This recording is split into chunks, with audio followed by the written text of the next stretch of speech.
আমি সিম্পলি বলি যে ওয়ান আমরা টু সাইডেড পি ভ্যালু এই কারণে ইউজ করছি যে আমরা জানি না যে আমার সিসি সিজি মানে সি অ্যালিল অথবা জি অ্যালিল কোনটা আসলে ব্রেস্ট ক্যান্সারের সঙ্গে সিগনিফিকেন্টলি অ্যাসোসিয়েটেড এবং সেটা কি বলে যে প্রোটেক্টিভ রোল না হচ্ছে বরং সে হচ্ছে ডিস্ট্রাকটিভ রোল প্লে করে, সেটা আমরা তো জানি না।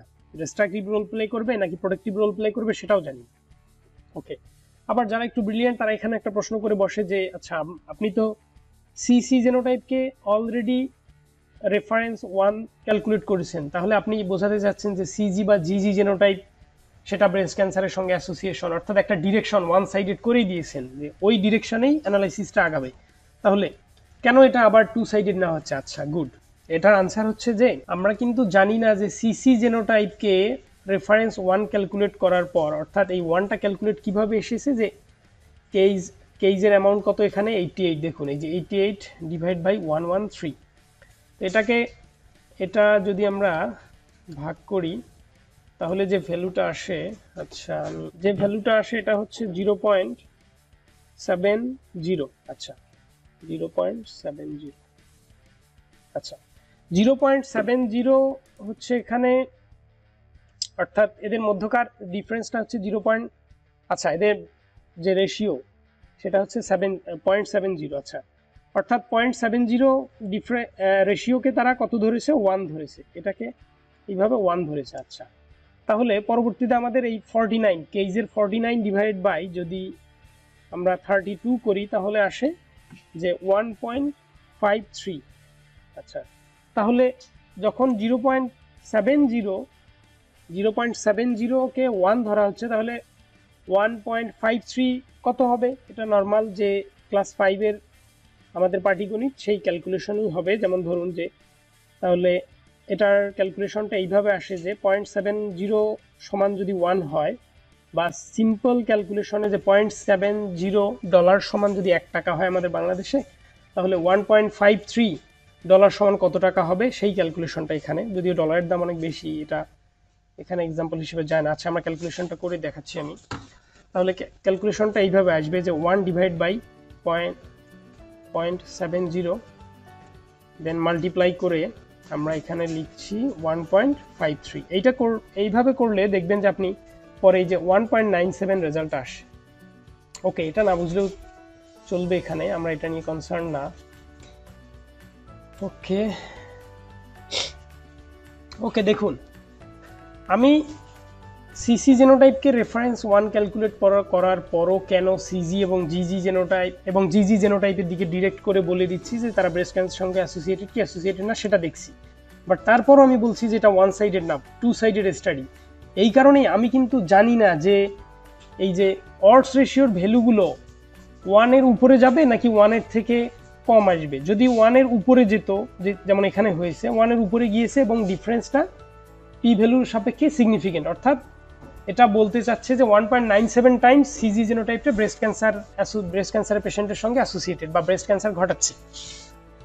আচ্ছা আমি কিন্তু জানতাম না যে হচ্ছে এটা 1-এর উপরে যাবে, এমনও হতে পারে, আমরা সামনে ক্যালকুলেশনেই দেখবো যে, আচ্ছা আমি ক্যালকুলেশন বের করে দেখাচ্ছি, যেটা 1-এর থেকে নিচেও যেতে পারে। 1-এর যদি নিচে চলে আসে, দেখুন এখানে কোনো অডস রেশিওর ভ্যালু 1-এর নিচে নেই। আমি আরেকটা ডাটা দেখাচ্ছি যেখানে কোনো একটা অডস রেশিওর ভ্যালু 1-এর নিচে থাকবে। ইয়েস, এই যে দেখুন গ্রেড 1-এর সঙ্গে অডস রেশিওর একটা ভ্যালু এসেছে, এটা আমরা পরে এক্সপ্লেন করবো, গ্রেড 1 হ্যান ত্যান এসব। আপাতত আপনি দেখুন অডস রেশিও ভ্যালুটা দেখুন যে 0.78, এবং এটা নন সিগনিফিকেন্ট বলেছে। তবে যদি এটা সিগনিফিকেন্ট আসতো পি ভ্যালুর পার্সপেক্টিভে, তাহলে আমরা বলতাম যে এই সিজি জেনোটাইপটা গ্রেড 1 পেশেন্টের ক্ষেত্রে প্রোটেক্টিভ রোল প্লে করছে, অর্থাৎ CG genotype mainly grade 1 breast cancer ঘটাচ্ছে না, সে হচ্ছে মানে গ্রেড 1-এর সঙ্গে অ্যাসোসিয়েটেড না। মানে সিজি জেনোটাইপ থাকলে আমরা বলতে পারি না যে গ্রেড 1 হবে, বরং উল্টা বলতে পারি যে সিজি জেনোটাইপ থাকলে তার গ্রেড 1 না, হয়তো সে ক্যান্সার এফেক্টেড হবে অন্য গ্রেড 2 বা গ্রেড 3 এই ধরনের কিছু হবে। যেমন গ্রেড 2-র ক্ষেত্রে এখানে দেখুন যে 2.02, এখানে আবার সিজি জেনোটাইপ বলছে যে হ্যাঁ আমার অডস রেশিওর ভ্যালু 2.02, তাহলে আমি 3 জন মানুষের মধ্যে যদি সিজি জেনোটাইপ থাকি তাহলে 2 জনকে আমি ব্রেস্ট ক্যান্সার এফেক্টেড করি, সে সেই কথা বলতে যাচ্ছে। তো আমরা কি স্টাডির আগে থেকে জানতাম যে সমস্ত অডস রেশিওর ভ্যালু 1-এর উপরে আসবে? অবশ্যই জানতাম না। তাহলে এটা বলার প্রশ্নই আসে না যে এটা ওয়ান সাইডেড স্টাডি আমাদের, যদিও আমি সিসিকে রেফারেন্স ধরে নিয়েছি, কিন্তু আমি জানি না সিসিকে রেফারেন্স ধরার পরও আমার এটা ওয়ান সাইডেড হবে না টু সাইডেড হবে, মানে অলওয়েজ অডস রেশিওর ভ্যালুগুলো ওয়ানের উপরে যাবে নাকি নিচে আসতে পারে আমি জানি না। তবে কোনো একটা এক্সপেরিমেন্ট এর আগে হয়েছে যেটাতে সব সময় দেখা গিয়েছে যে অডস রেশিওর ভ্যালু ওয়ানের উপরে যাচ্ছে। ধরুন সিগারেট খেলে লাং ক্যান্সার হচ্ছে, এটা পৃথিবীতে একদম যতগুলো স্টাডি হয়েছে সব স্টাডি বলেছে যে হ্যাঁ অ্যাসোসিয়েটেড আছে এবং অডস রেশিও ভ্যালুগুলো অলওয়েজ ওয়ানের উপরে আসছে, ধরেন 100টা এক্সপেরিমেন্টে এভাবে এসে, তাহলে আমরা একটা কনক্লুশনে পৌঁছাতে পারি যে হ্যাঁ সিগারেট খেলে ব্রেস্ট লাং ক্যান্সার হওয়ার যে পসিবিলিটিটা সেটা অলওয়েজ ওয়ানের উপরে থাকছে এবং এটা সিগনিফিকেন্টলি অ্যাসোসিয়েটেড।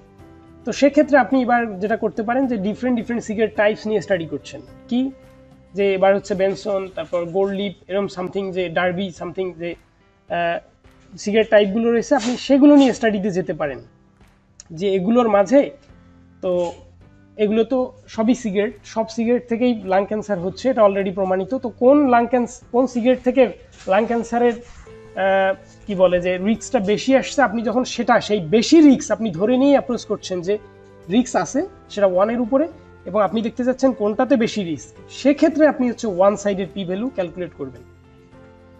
তো সেক্ষেত্রে পি ভ্যালুর মানটা অনেকটাই ম্যাক্সিমাম টাইমে হচ্ছে যে টু সাইডের পি ভ্যালুর থেকে অর্ধেক হয়ে আসে। তো সেক্ষেত্রে স্টাডির ম্যাক্সিমাম ক্ষেত্রে সিগনিফিকেন্ট অ্যাসোসিয়েশন পাওয়া যায় বা সিগনিফিকেন্ট রেজাল্ট পাওয়া যায়। যাই হোক, ওয়ান সাইডেড পি সাইডেড আপনি যদি এই পার্টটা নাও বুঝে থাকেন কোনো প্রবলেম নেই, বাট আমরা যে অ্যানালাইসিসগুলো করি যখন আমরা জানি না যে কোন জেনোটাইপ লাং ক্যান্সার বা আমার ডিজিজের সঙ্গে অ্যাসোসিয়েটেড, যখন আমরা এটা জানবো না তখন আমরা টু সাইডেড করবো, অর্থাৎ অন্ধকারে ঢিল মেরে দেখবো যে পি ভ্যালু কি বলছে।